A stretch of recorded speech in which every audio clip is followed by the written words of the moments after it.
Islam futuristik. Assalamualaikum warahmatullahi wabarakatuh. Alhamdulillahirabbil alamin. A'udzubillahi minasyaitonirrajim. Bismillahirrahmanirrahim. Hei penguasa, adillah pada kami tak bodoh. Meski memang kami tak pandai, tapi kami berjanji akan tetap mengkritik sesuai isi hati. Aktivis 98 Ubedillah Badrun mengkritik putra Presiden Jokowi, Kaisang Pangarep, karena hidup dalam kemewahan saat pelesiran. Menurutnya, Kaisang menyewa private jet untuk ke Amerika kontras dengan Gen Z yang banyak mengalami kesulitan. Ubedillah menyebut 9,9 juta Gen Z menganggur, dan menyayangkan anak presiden bisa hidup mewah di tengah kondisi ini. Ia mendesak KPK menindaklanjuti laporan dugaan korupsi dan tindak pidana pencucian uang, TPPU, terkait Kaisang dan Gibran. Ubedillah mengatakan penyewaan jet pribadi oleh Kaisang mengonfirmasi laporan dugaan pencucian uang yang dia buat. Ia juga menyoroti pernyataan bahwa anak presiden bukan pejabat negara, mengingat status Kaisang sebagai figur publik. Bagi Ubedillah, anak presiden tetap memiliki tanggung jawab moral karena menjadi sorotan utama di negeri ini. Ubedillah menyebut 9,9 juta Gen Z menganggur, dan menyayangkan anak presiden bisa hidup mewah di tengah kondisi ini. Kaisang Pangarep dan istrinya naik pesawat mewah, mahal, ya, ke Amerika, dan kemudian kita ketahui biaya sewanya mahal, dan kemudian juga pesawatnya saja sudah mahal. Nah, untuk membahas ini kita akan mendengar. Yang akan kita tanyakan kepada Pak Ketua Umum Partai Masyumi, Pak Ahmad Yani ini, tentang kira-kira apa sih hukumnya kalau seperti ini, soal hedonisme, dan juga tentang anak presiden, apa gratifikasi atau apa. Kira-kira seperti itu. Ya, memang dalam beberapa hari menjadi viral nih Pak Eri, perilaku hedonis yang dilakukan oleh Kaisang dan istrinya, dan kebetulan anak Presiden Jokowi yang berpergian ke Amerika menggunakan pesawat charteran atau pesawat pribadi. Jadi ya memang harga pesawatnya juga cukup mahal. Itu kan udah menembus angka di atas ratusan miliar ya. 1,3 triliun rupiah. Rupiah ya. Ya, dan harga sewanya berapa? 8 miliar lebih. Sekitar 8 miliar ya. Yang jadi persoalan bukan tidak hanya perilaku kehidupan yang hedonis, memamer-mamerkan dan sebagainya, seperti pada waktu yang bersamaan rakyat mengalami penderitaan luar biasa. Sisi lain rakyat kita di Aceh, rakyat kita di Sumatera, rakyat kita di Papua, Kalimantan, ada yang mau makan pun susah seperti itu. Ini kan empati dan simpatinya tidak muncul, tontonkan oleh anaknya presiden. Tapi kita tidak mau masuk ke wilayah personal yang disebut hedonis tadi seperti itu. Itu kan wilayah yang disebut, walaupun sebenarnya ada tata kelola pemerintahan yang ditetapkan oleh MPR pada waktu, tata cara kehidupan yang beretika, ya kan, dalam rangka penyelenggaraan negara yang dilakukan oleh pejabat-pejabat. Dan ini kan kebetulan ini anaknya Presiden Jokowi. Yang jadi masalah yang belum banyak diangkat, Apa itu? Jadi kira-kira sumber pendanaan. Nah, iya, itu dia sumber pendanaan. Belum banyak itu mengangkat. Sumber pendanaannya dari mana? Tidak hanya sekedar biayanya, kan ada biaya-biaya lain, biaya hotelnya dan lain sebagainya, beli apa yang dibeli, kan yang dibeli dan sebagainya. Belum lagi turun, tidak masuk pemeriksaan biaya cukai, langsung dibawa ke mobil kan? Itu sudah melanggar tata cara prosedural. Biaya cukai yang ada di Halim harusnya diperiksa, ditanya. Nah, yang jadi persoalan ini sumber dananya dari mana? Saya mendapat informasi ini ada partisipasi pihak swasta. Nah, artinya kalau ada partisipasi pihak swasta, ini ada namanya gratifikasi. Ini gratifikasi ini. Nah, ini kalau gratifikasi masuk rumputnya tindak pidana korupsi. Nah, ini yang menurut saya ini menjadi persoalan. Harusnya institusi penegak hukum, khususnya KPK, kan jangan hanya berani menggertak menggunakan instrumen hukum untuk lawan-lawan politiknya Jokowi. Nah, sekarang pada anaknya Jokowi bagaimana ini? Kan bisa diusut. Siapa yang biaya di mana? Seperti itu. Atau kepentingan, jangan-jangan ada kepentingan yang lagi main proyek di Indonesia, atau yang lagi ingin memperpanjang konsesi, apakah konsesi tambang, apakah konsesi hutan. Itu yang kita belum tahu. Yang harusnya, kalau menurut saya ini ada dugaan kuat, gratifikasi bisa masuk. Asli gratifikasi bisa, suap penyuap bisa, kan kaitannya juga dengan pejabat negara, pejabat presiden ya, yang punya tentunya punya banyak proyek-proyek atau segala yang di mata pengusaha itu tentunya perlu untuk memperlancar. Nah, untuk memperlancar itu makanya ada gratifikasi atau suap penyuapnya. Nah, itu gitu. kan dari sewanya, belum dia berangkat, dia yang dibeli di sana apa? Hotelnya barang-barang bagaimana? Siapa yang membiayai? Saya lihat dia pulang itu menenteng tas apa ya, kotak yang nggak tahu ya. Kalau di media sosial tuh ada Dior. Tas Dior itu di atas 50 juta itu.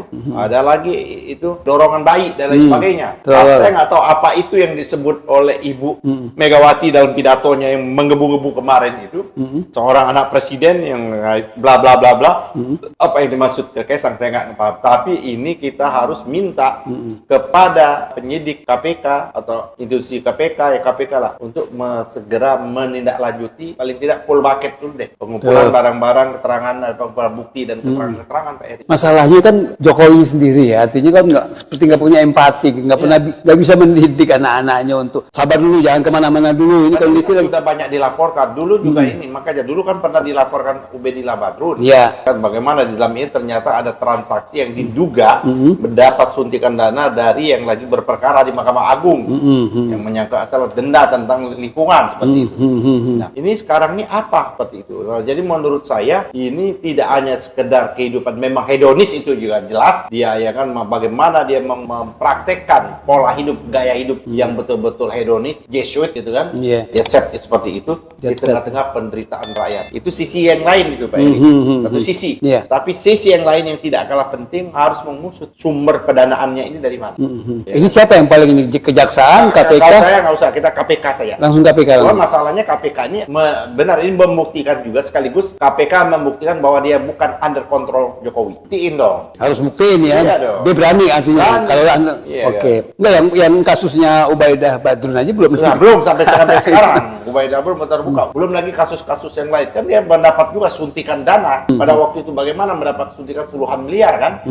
Dalam kapasitas apa? Yang ini yang menurut saya harus tuntas. Kenapa? Tidak mungkin orang mau menyuntik dana puluhan miliar itu kalau dia bukan anaknya Jokowi. Karena presiden. Karena dia ada melekat jabatan bapaknya sebagai presiden. Itulah yang disebut bisa gratifikasi, bisa juga terindikasi suap. Artinya ini bahaya sekali ya Jokowi. Apalagi ngeliat demo-demo hari ini yang memintanya untuk mundur. Ya sekarang gitu Pak Eri, memang di mana-mana orang udah marah, rakyat marah. Di mana saya lihat Jogja, Semarang, Bandung, Purwokerto, Jakarta, Medan, Makassar, Palembang, Surabaya, semua hampir rata-rata di samping menyangkut masalah pilkada tadi tapi ada sudah mulai adili Jokowi. Jangan lupa lu, ya kan presiden bisa aja dia mantan presiden itu diadili. Ini kalau misalnya apa namanya selama ini kita tahu Jokowi sederhana hidupnya begini. Ya begini. Itu pada waktu kampanye. Itu kampanye 2014. Kampanye 2014 ya memang mungkin belum ada. Setelah itu, coba cek Ibu Iriana, ya kertas, cek udah pernah disorot, kan? Pak Jokowinya juga sendiri seperti itu. Jadi apa namanya kasus anggaplah ini betul gratifikasi atau suap ya gitu ya. Itu bisa menjatuhkan Jokowi. Oh iya, kalau itu kan jelas melanggar sumpah dan janji jabatan, itu sumpah presiden itu bisa diimpet seperti itu. Nah, tapi itu kan dalam konteks pengelolaan kan. Kalau menurut saya bukan hanya menyebut, tapi diminta pertanggungjawaban. Diminta pertanggungjawaban. Itu secara hukum. Jadi nggak bisa lepas. Oke, ya secara administrasi kepemerintahan yang sudah selesai. Tapi dugaan pelanggaran hukum, dugaan tidak pidana korupsi itu masih bisa dituntut. Artinya kasus Kaisang ini menambah urutan atau kasus-kasus yang arahnya memang menjatuhkan Jokowi, dan pengertian memang kondisinya seperti itu. Dia nggak sadar bahwa anaknya seperti itu jatuhkan nama baik dia, nama itu peran orang tua kan harusnya. Itu dia orang tua. Ya, jadi menurut saya memang kan pengusaha itu gini loh. Kalau memang dia bisa masuk melalui si pejabat, dia masuk pejabat. Kalau tidak, dia masuk melalui sisi kanan istri, melalui anak, melalui adik dan sebagainya. Keponakan semua. Sehingga bagaimana kepentingan para oligarki, para pengusaha jahat ini, pengusaha hitam ini, dia bisa bergelibat gelindan itu dengan kepentingan mereka menempel di kekuasaan penguasa itu. Dia bagaikan benalu. Jadi menurut saya ini tidak bisa dapat itu. Pola hidup sederhana itu sudah dipraktekkan oleh orang-orang tua kita yang dahulu. Ini katanya Jokowi sederhana, bagaimana sederhana seperti itu. Pola hidupnya, pola perilakunya, naik tawar boleh dia ke Amerika kan. Kenapa tidak menggunakan pesawat komersil? Ya seperti itu kan. Komersil dia bisa menggunakan bisnis kelas kan biasa aja karena jalan jauh. Tapi menyewa, ya kan luar biasa. Pribadi gitu. Kalau dulu kan awal-awal 2014 tempoh hari kan Jokowi pernah itu akan naik pesawat gimmick itu kan ke Singapura. Naik ke Singapura, ekonomi di tengah gimmick. Gimmick. Itu dalam rangka dia Betul. menipu. Pencitraan. Pencitraan itu kan menipu. Pencitraan itu tidak sesuai dengan makna hakikat aslinya, tidak genuine. Benar. Berarti itu adalah gincu, itu adalah topeng, dan itulah penipuan. Yang dilakukan banyak ya begitu kan. Betul. Naik dan banyak ceritanya. Ini kan bermula juga dari mobil SMK. Itu juga ada gimmick juga kan. Ada gimmick luar biasa itu. Sampai sekarang masih belum ada Ya, kejelasan saya juga. kira kita minta kepada aparat penegak hukum khususnya KPK untuk mengusut tuntas kepergian si Kaisang ke Amerika ini. Apakah betul biaya pribadi? Kalau pribadi, dari mana biayanya itu? Atau ada dugaan ada aktor lain, pihak swasta. Kalau itu terjadi maka mungkin ada dua. Kalau nggak gratifikasi, ada suap. Terima kasih Pak Ketum. Ini untuk memberikan contoh teladan kepada masyarakat supaya patuh, sehingga untuk memastikan semua ini saya meminta KPK untuk melakukan penelitian, klarifikasi, bahkan penyelidikan. Kalau itu sebenarnya nantinya Mas Kaisang ya yang lebih menjaga. Koordinator Masyarakat Anti Korupsi Indonesia atau MAKI, Boyamin Saiman, belum lama ini mengadukan Kaisang Pangarep, putra bungsu Presiden Joko Widodo atau Jokowi, atas dugaan gratifikasi ke KPK pada tanggal 29 Agustus 2024 kemarin. Sumber pendanaan. Nah iya itu dia, sumber pendanaan. Belum banyak itu mengangkat. Sumber pendanaannya dari mana? Tidak hanya sekedar. Iya, nama Kaisang belakangan ini memang menjadi sorotan usai berpergian ke luar negeri dengan menggunakan pesawat jet pribadi. Kaisang bersama istrinya Erina Gudono diketahui berpergian ke Amerika Serikat dengan tujuan mengunjungi Universitas Pennsylvania, tempat Erina menempuh pendidikan magisternya. Usai diadukan ke KPK terkait dugaan gratifikasi, langkah apa yang harus dilakukan Kaisang demi mengembalikan citranya? Usai diadukan ke KPK terkait dugaan gratifikasi, langkah apa yang harus dilakukan Kaisang demi mengembalikan citranya? Dan benarkah Kaisang harus membayar biaya miliaran rupiah jika terbukti menerima gratifikasi menggunakan pesawat jet pribadi saat liburan ke luar negeri? Apakah kan gitu kan, rangkaian dia naik di pesawat itu apakah membayar dengan harga yang wajar? Karena dugaan saya ya nampaknya gitu, dugaan saya loh ya, itu tidak dengan harga wajar atau bahkan bisa jadi gratisan, tidak bayar, kan gitu dugaan tuh. Maka atas peristiwa itu saya meminta KPK untuk melakukan penelusuran atas dugaan gratifikasi.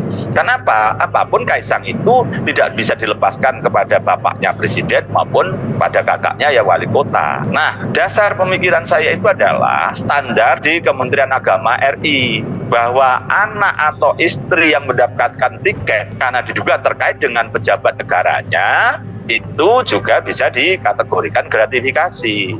Jadi bukan hanya kepada penyelenggara negara, bahwa Kaisang memang bukan penyelenggara negara, bukan eksekutif, bukan legislatif, bukan DPRD atau DPR RI, bukan wali kota, bukan presiden.